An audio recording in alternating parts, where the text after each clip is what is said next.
Au programme du JT do Brasil du lundi 30 juin, édition spéciale France-Nigeria, avec un gros plan sur deux joueurs clés de cette affiche des huitièmes de finale, Mathieu Valbuena et Vincent Enyeama, et zoom sur ces supporters français qui suivent les Bleus au Brésil.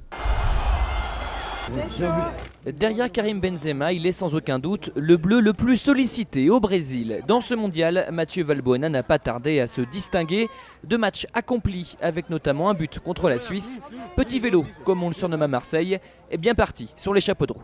Quand il y a des grands rendez-vous, quand il y a les gros matchs, il aime ça. Il aime cette pression. Il est impressionnant, Mathieu. C'est vrai qu'il nous fait un début de mondial fantastique. Il est quasiment décisif à chaque fois. Donc c'est vraiment un gros plus pour nous. Mathieu Valbuena, l'un des atouts principaux des Bleus. Difficile d'imaginer ça il y a encore quelques années. Remplaçant lors du mondial 2010, puis lors de l'Euro 2012, le milieu de l'OM est bien en train de prendre sa revanche. C'est vrai que mon gabarit m'a à un moment donné desservi, parce que forcément, vous savez que sur le terrain, quand t'es pas bon, moi on le remarque très vite. Oui, je sais que j'ai jamais rien eu dans la facilité, qu'on m'a jamais fait de cadeau, mais je pense qu'aussi si je le sais, donc quelque part c'est ce qui fait ma force, c'est pour ça que je me relâcherai plus. Terminé donc les épreuves du passé, Mathieu Valbuena a réussi à relever la tête du haut de son mètre 67.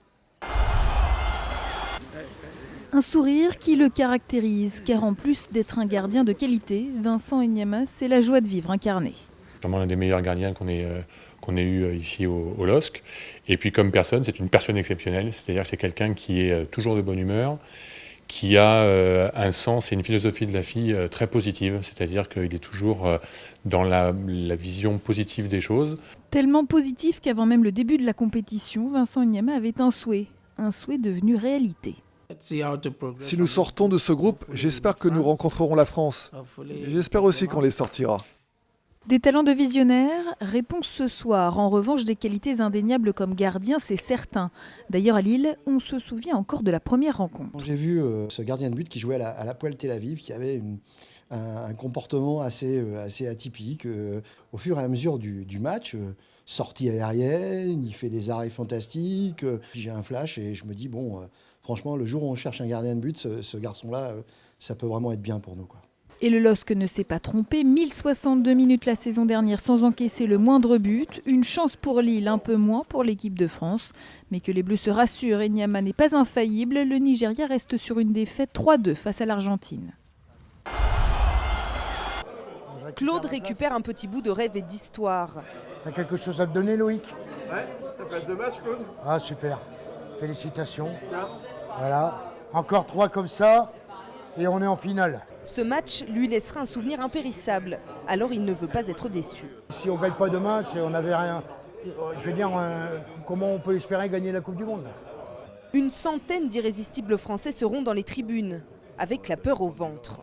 Bon, effectivement, on a un peu le trouillomètre à zéro, mais on essaye de dépasser ça justement en chantant, en les soutenant. Voilà, on extériorise un peu tout ça pour essayer d'apporter le maximum. Près du stade d'entraînement, ses supporters aussi voient déjà les Bleus champions du monde. Les Dalton, comme ils se surnomment, ont même la date de la finale inscrite dans leur dos. Battre le Nigeria va être une formalité, pense-t-il. On est confiant, on pense aller au bout, donc on pense que ça va bien se passer. Ils vont les atomiser 3-0, donc ça va, ouais, on est confiant. Et c'est dans ce stade de Brasilia que se retrouveront les supporters à 13h heure brésilienne, 18h heure française, pour donner de la voix et tenter de porter les Bleus jusqu'en quart de finale. Ce dimanche 29 juin a vu la victoire dans les dernières minutes 2-1 des Pays-Bas face au Mexique et le Costa Rica rejoint les Oranges après avoir remporté la séance de tir au but 5-3 face à la Grèce. Au programme du lundi 30 juin, la suite des huitièmes de finale avec la France qui affronte le Nigeria à 18h et l'Algérie qui sera opposée à l'Allemagne à 22h.